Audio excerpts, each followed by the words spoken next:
নমস্কার, সকলকে স্বাগত জানাই আজকের বিশেষ অনুষ্ঠানে। আজকে আমরা আলোচনা করব ২০২৪-এর শুরুর মাস অর্থাৎ জানুয়ারি মাসের বোনাস রিডিং এবং যে রাশিটির জন্য আজকে আমাদের বোনাস প্রেডিকশন থাকবে সেটি হলো মকর। তবে আপনারা জানেন আমি শুধু বোনাস প্রেডিকশন কিন্তু রাখি না, তার সাথে সেই রাশিটিতে যে কয়েকটি নক্ষত্র থাকে, মূলত ৩টি নক্ষত্র, সেই ৩টি নক্ষত্রের জন্য থাকে স্পেসিফিক প্রেডিকশন। আজকেও তার অন্যথা হবে না। এবং মকরের যে ৩টি নক্ষত্র রয়েছে, উত্তর আষাঢ়া রবি নক্ষত্র, গণটা হলো নরগণ, শ্রবণা নক্ষত্র দেবগণের নক্ষত্র, চন্দ্রের নক্ষত্র, এবং ৩ নম্বর যে নক্ষত্রটি সেটি হলো ধনিষ্ঠা মঙ্গল গ্রহের নক্ষত্র দেবাড়িগণ। এই ৩টি নক্ষত্র নিয়েও কিন্তু আমরা চর্চা করব, আলোচনা করব। দেখুন, প্রথমেই বলে রাখি এই মাসটি মকর রাশির জাতক জাতিকাদের তুলনামূলকভাবে কিন্তু পজিটিভ হতে চলেছে। এবং আমরা দেখেছি ২০২৩ সালে বিভিন্ন রকম জটিলতার মধ্যে দিয়ে অগ্রসর হতে হয়েছে মকর রাশিকে, কিন্তু ২০২৪-এর শুরুর দিক থেকেই ভাইবস কিন্তু ধীরে ধীরে পজিটিভ দিকে যাবে। কিন্তু একটা কথা জেনে রাখুন, সেটা হলো সব দিক থেকেই তো ভাইবস পজিটিভ যাবে না। কোন কোন দিক থেকে পজিটিভ যেতে পারে? প্রথম আমি বলবো আপনাদের প্রপার্টি রিলেটেড ম্যাটার নিয়ে। প্রপার্টি মানে ধরুন আপনি একটা বাড়িতে থাকেন, সেই বাড়ি সংক্রান্ত বিষয়ে একটা গোলযোগ চলছিল। আপনার একটা স্থাবর সম্পত্তি রয়েছে, সেটি নিয়ে একটা গোলযোগ চলছিল। আপনার পৈতৃক সূত্রে প্রাপ্তির যোগ রয়েছে, কোনো একটা সম্পত্তি রয়েছে, সেটা আপনারই পাওয়ার কথা, কিন্তু ভোগ দখল করছে অন্য কেউ। আপনি এমনিতেও খেয়াল করেছেন যে অনেক সময় যেটা হয় মকর রাশির, ক্রয় করে মকর রাশি, ভোগ করে অন্য লোক। অর্থাৎ ভোগের জায়গাতেও কিছু ডিস্টারবেন্স আমরা কিন্তু ফিল করি। তবে মকরের স্থাবর সম্পত্তি নেই, মকরের বাড়ি নেই, অনেকেরকে রেন্টে থাকতে হচ্ছিল, যে কারণে এই সংক্রান্ত যে ডিস্টারবেন্স, এই সংক্রান্ত যে জটিলতাগুলো মকর রাশির জাতক জাতিকাদের চলছিল, সেটা কিন্তু জানুয়ারি মাসের ১৫ তারিখ থেকে ধীরে ধীরে পজিটিভ দিকে যাবে বলে আমি মনে করছি। মকর রাশির জাতক জাতিকাদের দেখুন ২০২৩-এর শেষের দিকেও আমরা কিন্তু অর্থনৈতিক জায়গাটার প্রভূত পরিমাণে পজিটিভিটি দেখিনি। হ্যাঁ, এই কথা বলা যেতে পারে যে নভেম্বরের ৪ তারিখের পর থেকে নতুন করে কোনো আর্থিক বিপর্যয় আসেনি, নতুন করে কোনো আর্থিক সমস্যা আসেনি, আর্থিক বিষয়টা চলছে, ধীরে ধীরে পজিটিভ দিকেই যাচ্ছে এবং ইমপ্রুভমেন্টের জায়গা যথেষ্ট পরিমাণে রয়েছে। আমি এখানে একটা কথা বলে রাখি, ২০২৪ সালের জানুয়ারি মাসও মকর রাশির জাতক জাতিকাদের জন্য শুভ হতে চলেছে। আর্থিক ক্ষেত্রেও যথেষ্ট ধনাত্মকতা বৃদ্ধির মতো অবকাশ, সেটা কিন্তু আমরা মকর রাশির জাতক জাতিকাদের ক্ষেত্রে লক্ষ্য করতে পারবো। এমনিতে দেখুন, মকর রাশির বর্তমান সময়ের পরিপ্রেক্ষিতে যদি আমরা কথা বলার চেষ্টা করি, তাহলে আমরা দেখব যে আপনাদের এডুকেশনের ক্ষেত্রেও কিছু বিপর্যয় এসেছে। মকর রাশি, আপনি ইঞ্জিনিয়ারিংয়ে অ্যাডমিশন নিয়েছেন, তারপরে আপনার মনে হচ্ছে ইস, যদি ইঞ্জিনিয়ারিং না পড়ে ফার্মাসি করতাম তাহলে হয়তো বেটার হতো। বা আপনি ফার্মাসিতে ভর্তি হয়েছেন, তারপরে আপনার সেম ঘটনা মনে হচ্ছে। বা আপনি বিডিএসে ভর্তি হয়েছেন। আমি ভেরি রিসেন্ট একজনের সাথে কথা বললাম, একজন জাতিকা, অত্যাধিক ট্যালেন্টেড, কপাল দোষে বলি আর যাই বলি, নিটটা ক্র্যাক করতে পারেনি পূর্ণাঙ্গভাবে, বিডিএস করছে সরকারি জায়গা থেকে, কিন্তু তার এখন মনে হয়েছে যে বিডিএস করে তেমন কিছু করা যাবে না, সে আবার নিট দিতে চাইছে। দেখুন, এই যে ধারণাগুলো, যে একটা জায়গায় অ্যাডমিশন নিয়েছেন, তারপরে মনে হচ্ছে না একটা কাজ করি, ইয়ারটাকে গ্যাপ দিই, গ্যাপ দিয়ে আবার চেষ্টা করি, নতুন একটা কিছুর জন্য ট্রাই করি, এটা কিন্তু আরেকটা ভুল ডিসিশন হতে পারে অনেকের ক্ষেত্রে, সবার ক্ষেত্রে নয়। দেখুন, এমন অনেক আমি দেখেছি যে বিডিএস ২ বছর কমপ্লিট করার পর এমবিবিএস অ্যাডমিশন নিয়েছে। আবার এমন অনেক দেখেছি যে বিডিএস সুন্দরভাবে কমপ্লিট করে, এমডিএস সুন্দরভাবে কমপ্লিট করে খুব ভালো প্রফেশনাল লাইফে রয়েছে। তো এটা ডিপেন্ডস করে যে কোথায় আপনার ভাগ্য উন্নতি হতে পারে বা সম্ভাবনা থাকছে। এটা নয় যে একটা লাইন থেকে আরেকটা স্ট্রিমে চলে আসলেই সেটা পজিটিভ দিকে যাবে।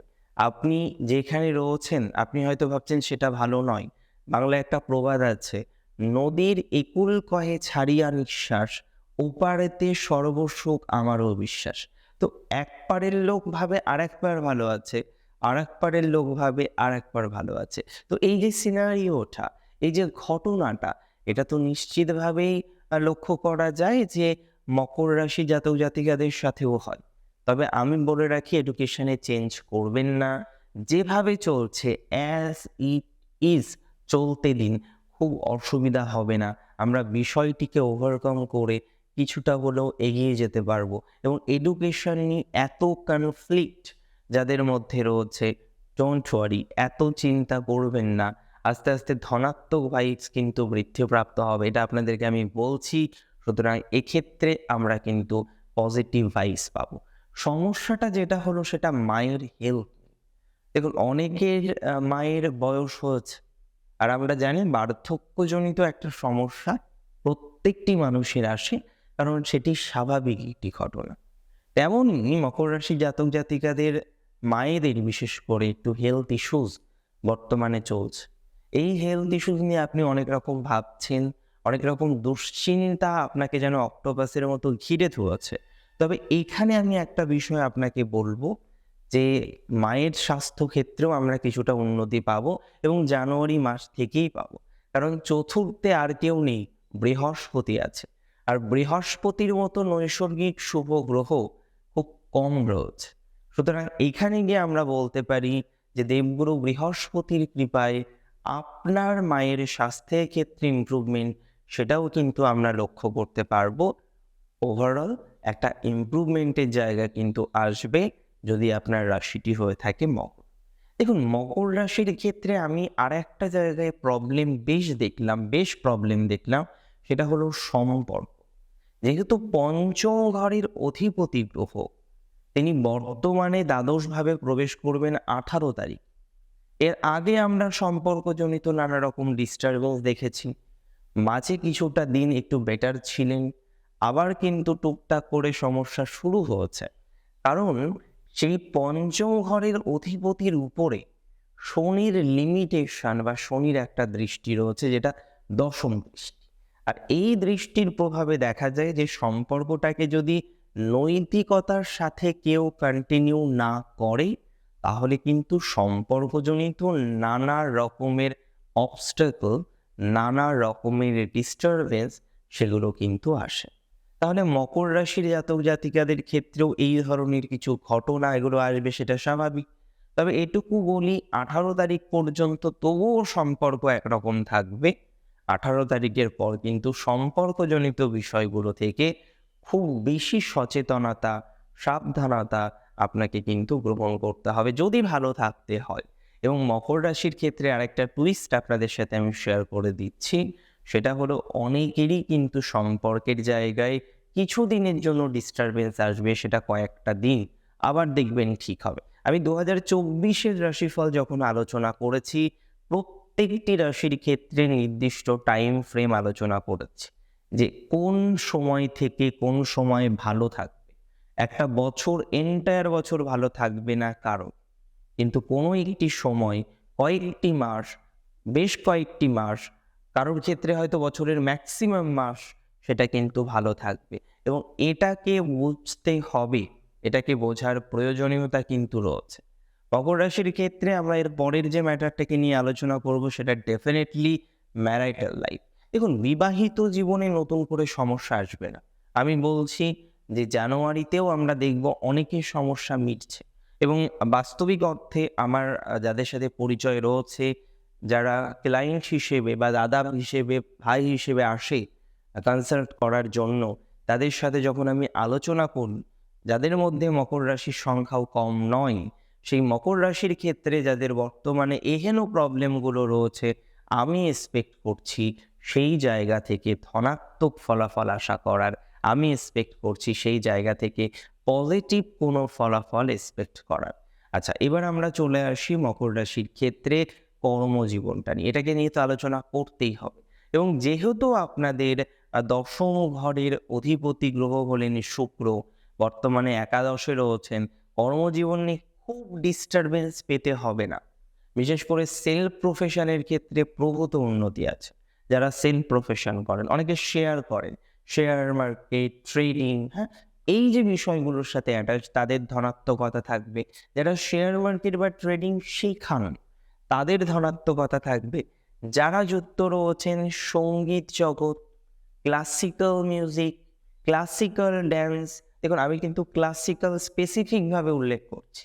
যারা কবিতা আবৃত্তি সাধারণত আধুনিক যুগের নয়, একটু আগের যুগের কবিতাগুলো নিয়ে আলোচনা করেন। দেখুন কবিতা কখনো যুগ হিসেবে আমরা বিভক্ত করতে পারি না।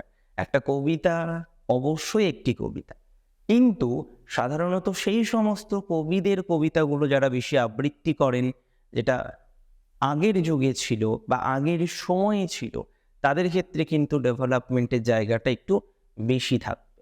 এবং আরেকটা কথা আমি বলে দিই, যারা চিত্র মানে অঙ্কনের সাথে যুক্ত তাদেরও কিন্তু ডেভেলপমেন্টের জায়গা যথেষ্ট কম নয়, পজিটিভিটি আছে। তবে একটা বিষয় মাথায় রাখবেন, যে কোনো ধরনের এডুকেশন, যে কোনো ধরনের এই ধরনের বিষয়ের ক্ষেত্রে যারা যুক্ত রয়েছেন অ্যাজ এ প্রফেশন, মানে আপনি একজন টিচার হতে পারেন, you can be a tutor, you can be a trainer, আপনি একজন ট্রেনার হতে পারেন, আপনি একজন মেন্টর হতে পারেন। So definitely you will get a better result. আপনি অবশ্যই একটি ভালো ফল এক্সপেক্ট করতে পারেন। আপনি অবশ্যই একটি ভালো ফল এক্সপেক্ট করুন জানুয়ারি মাসেও।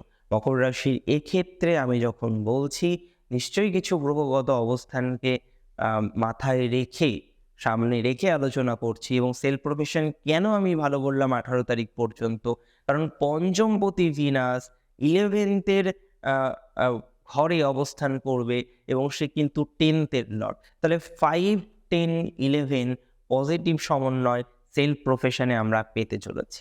কিন্তু প্রশ্ন হলো, যারা চাকরি করেন, দেখুন যারা চাকরি করেন 7 তারিখ পর্যন্ত শুভ, 7 তারিখের পরে অবস্থান পরিবর্তন, সামান্য একটু ডিস্টারবেন্স এগুলো ফিল হতে পারে। তবে এক্সট্রিম নেগেটিভ এক্সপেক্ট করছি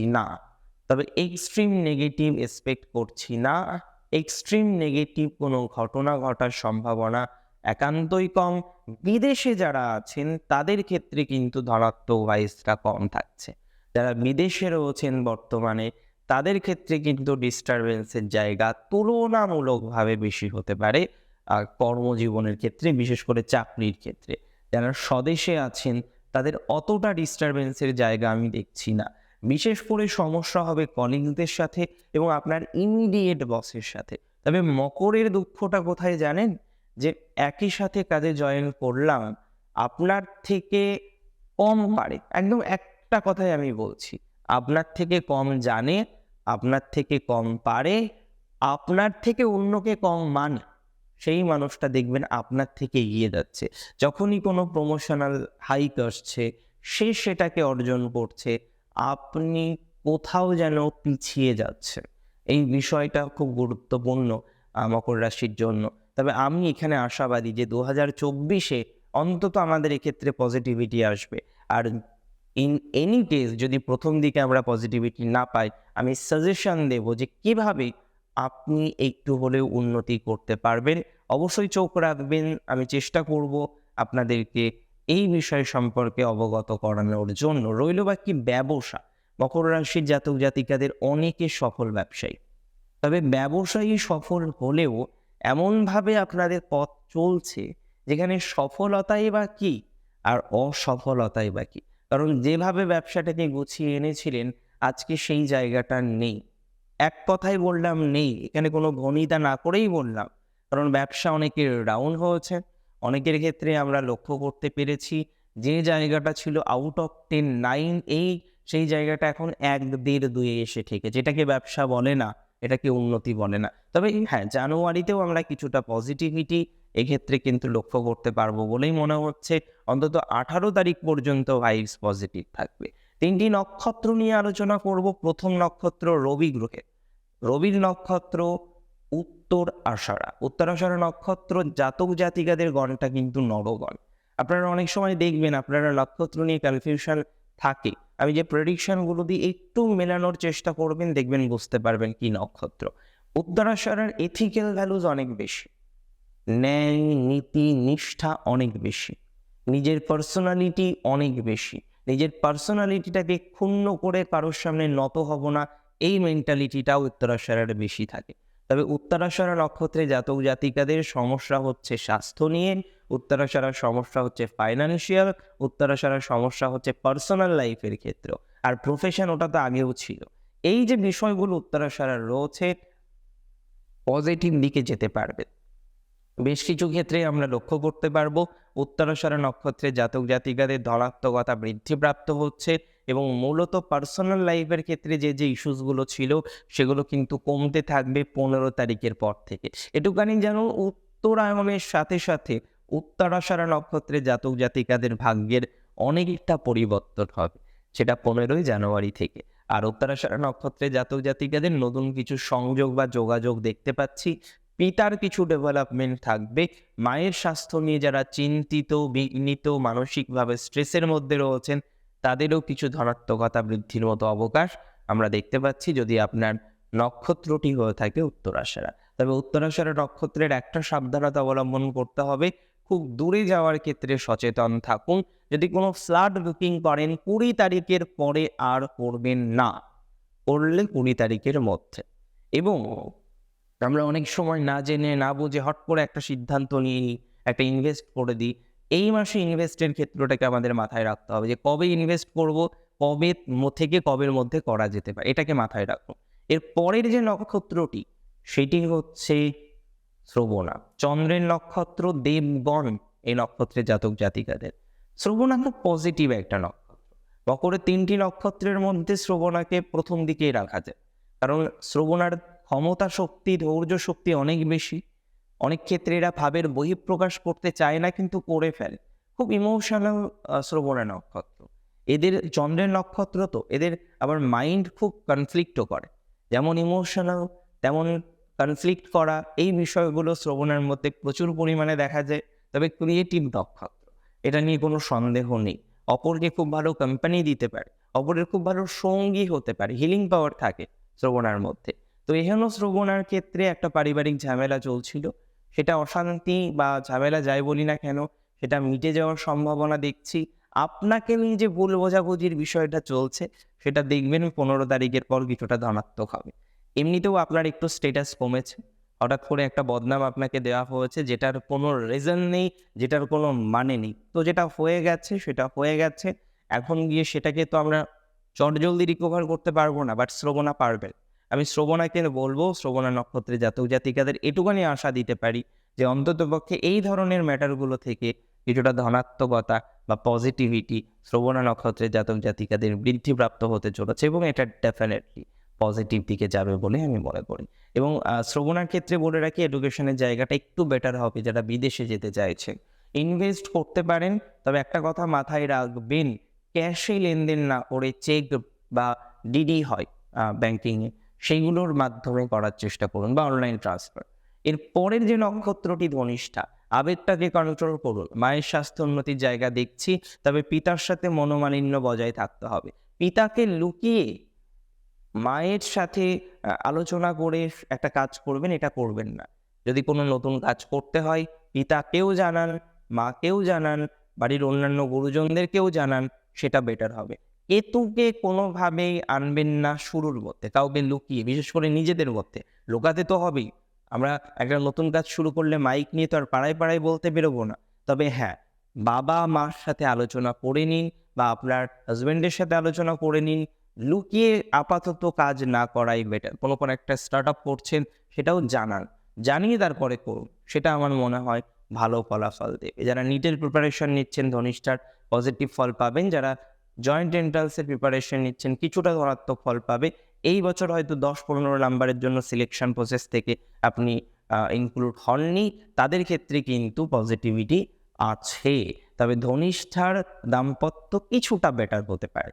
স্বাস্থ্য মধ্যম প্রকৃতির চলবে। দেখুন, আজকের আলোচনা ছিল মকর রাশি, মকর লগ্নকে নিয়ে। মূলত মকর রাশির জাতক জাতিকাদের বোনাস রাশিফল। কেমন লাগলো আজকের অনুষ্ঠান আমাকে জানান কমেন্টের মাধ্যমে। আর প্রচুর ভালো থাকতে হবে। অনেক ভালো থাকুন আপনারা। শেষ করছি আজকে এখানেই। জয় শ্রী গণেশ।